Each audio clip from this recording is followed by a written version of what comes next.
വയനാട് ചൂരിമല ഭാഗത്ത് വളർത്തുമൃഗങ്ങളെ വേട്ടയാടിയ കടുവ വനം വകുപ്പ് സ്ഥാപിച്ച കൂട്ടിൽ കുടുങ്ങി.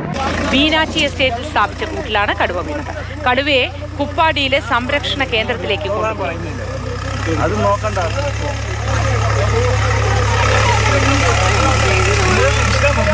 കമൽ ചേരുന്നുണ്ട്.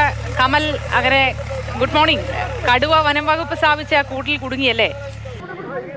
Good morning. കടുവ ഇന്നലെ രാത്രിയോടെ കൂട്ടിൽ കുടുങ്ങുകയായിരുന്നു. ബീനാച്ചി എസ്റ്റേറ്റിനകത്ത് സ്ഥാപിച്ച കൂട്ടിലാണ് കടുവ കുടുങ്ങിയത്. ഈ ചൂരിമല ഭാഗത്ത് ഒരു മാസമായി കടുവ ഭീതി നിലനിൽക്കുകയായിരുന്നു.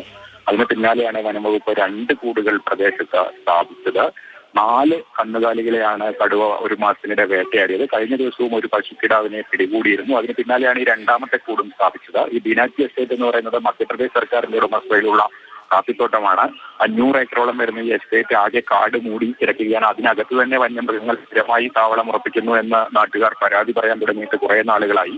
ആ എസ്റ്റേറ്റിനകത്ത് സ്ഥാപിച്ച കൂട്ടിലാണ് ഇപ്പോൾ കടുവ കുടുങ്ങിയിട്ടുള്ളത്.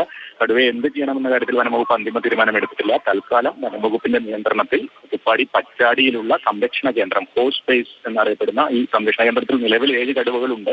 അവിടെ ഒരു കടുവയ്ക്ക് കൂടി ഇടമുണ്ടോ എന്നറിയില്ല. എന്തായാലും അങ്ങോട്ടാണ് ഇപ്പോൾ കൊണ്ടുപോയിട്ടുള്ളത്. ശരി കമൽ.